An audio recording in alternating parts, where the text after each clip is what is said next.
Saudara-saudariku yang terberkati, apa kabar? Semoga Anda tetap bersemangat dan bersukacita oleh karena iman kita kepada Yesus Kristus Tuhan. Hari ini, Minggu 20 Maret 2022, dalam Minggu Prapaskah yang ketiga, Sabda Tuhan ditawarkan kepada kita untuk kita baca dan kita renungkan hari ini dari Injil Suci menurut Lukas bab 13 ayat 1 sampai 9. Nah, di dalam sabda Tuhan yang ditawarkan kepada kita untuk kita baca dan kita renungkan, Tuhan Yesus bersabda dalam pola yang sama, di mana terutama dalam ayat 2 sampai ayat 5. Dikatakan demikian. Yesus menjawab mereka, "Sangkamu orang-orang Galilea ini lebih besar dosanya daripada dosa semua orang Galilea yang lain karena mereka mengalami nasib itu? Tidak, kataku kepadamu, tetapi jikalau kamu tidak bertobat, kamu semua akan binasa dengan cara demikian. Atau sangkamu ke-18 orang yang mati ditimpa menara dekat Siloam lebih besar kesalahannya daripada kesalahan semua orang lain yang diam di Yerusalem? Tidak, kataku kepadamu. Tetapi jikalau kamu tidak bertobat, kamu semua akan binasa dengan cara demikian." Sehingga Tuhan mengatakan perintah yang sama sebanyak 2 kali tadi dikatakan demikian. Tetapi jika kamu tidak bertobat, kamu semua akan binasa dengan cara demikian. Saudari-saudaraku yang terberkati, menghakimi orang itu lebih mudah daripada kita berefleksi, masuk ke kedalaman diri, dan juga melihat diri kita sendiri, daripada melihat orang lain di mana kita seringkali mudah terjebak untuk bisa menghakimi orang lain dengan kesalahan-kesalahan mereka. Mungkin benar bahwa seperti yang kita dengar hari ini yang dikatakan oleh Tuhan, mereka semua mati dan celaka karena kesalahan, kelalaian, dosa, dan kekurangan mereka. Akan tetapi, Tuhan Yesus mengajak kita untuk merenung lebih dalam bahwa kita pun bisa mengalami hal yang sama, bahkan mungkin lebih buruk jika kita lengah, sembrono, tidak waspada, dan tidak mau bertobat tentunya. Maka dalam kehidupan rohani, bertobat itu sangat diperlukan. Bertobat berarti kita semakin mengalihkan kehidupan dan perhatian kita kepada Tuhan sambil menyadari akan segala keraguan, kelalaian, dan dosa-dosa kita di masa silam yang pernah kita lakukan.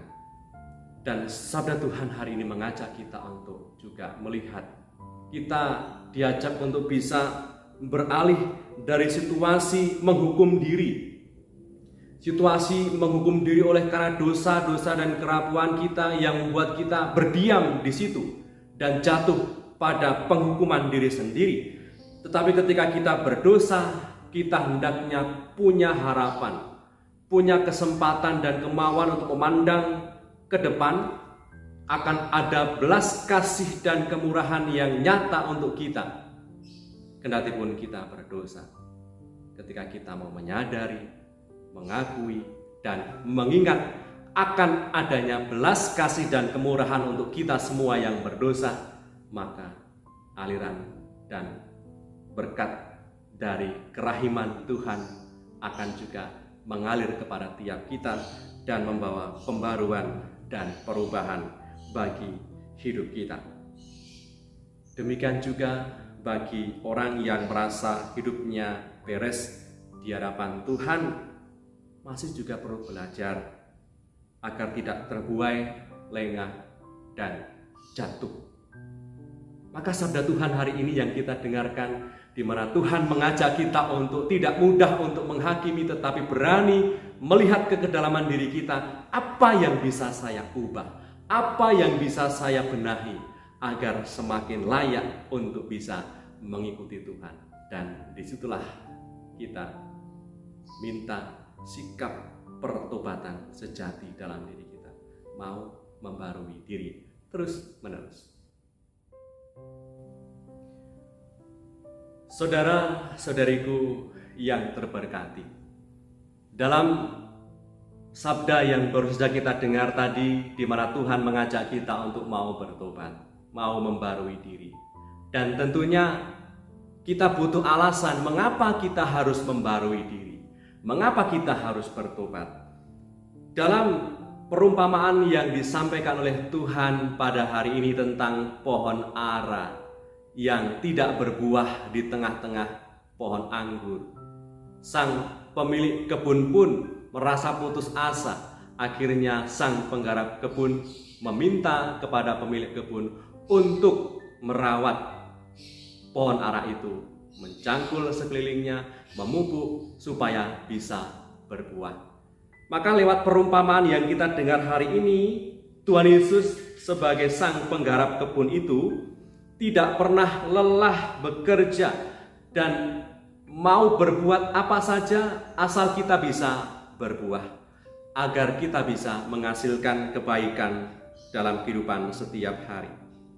Maka perumpamaan yang juga kita dengar pada hari ini mengajak kita untuk melihat dan merenung betapa Tuhan Yesus sudah berbuat banyak untukmu, untuk saya, untuk kita semua. Ia sudah memberikan banyak kebaikan kepada kita. Ia merelakan tubuhnya sebagai korban tebusan untuk dosa-dosamu, dosa-dosaku, dosa-dosa dunia, sehingga di dalam salibnya kita mendapatkan pendamaian, pembenaran oleh karena iman kita kepadanya. Darah Yesus yang tercurah menyucikan dosa-dosa kita. Maka sikap pengorbanan dari Tuhan inilah yang mengajak kita untuk berani mengambil sikap pembaruan diri dan mengingat kasih-Nya yang luar biasa dahsyat itu untuk kita. Kita diajak untuk bisa kembali mengarahkan mata hati, pikiran dan kehendak kita hanya kepada Dia saja.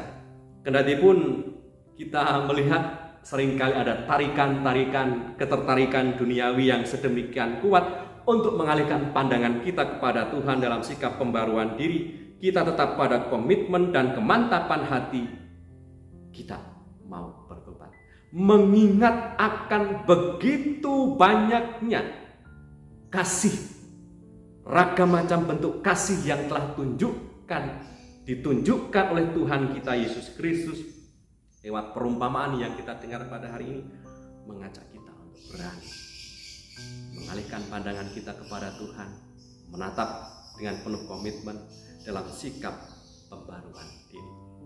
Saudara-saudariku yang terberkati, Santo Fransiskus de Sales mengungkapkan suatu pernyataan yang indah yang mengajak kita untuk sampai pada sikap pertobatan sejati. Dikatakan demikian: Allah sangat menghormati pertobatan manusia sekecil apapun, asalkan itu murni dan tulus, menyebabkan dia melupakan segala jenis dosa.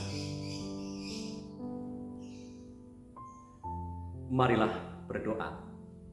Dalam nama Bapa dan Putra dan Roh Kudus. Amin. Tuhan Yesus yang Maha Baik, lewat sabda yang boleh kami dengar dan renungkan hari ini, kami kembali menyadari akan kasih-Mu yang luar biasa dahsyat untuk kami. Engkau melakukan ragam macam cara dan bentuk kasih-Mu agar kami semua bisa berbuah dalam kebaikan, berbuah dalam cinta kasih, dan dalam karya nyata kami mengutamakan bentuk cinta kasih-Mu kepada sesama.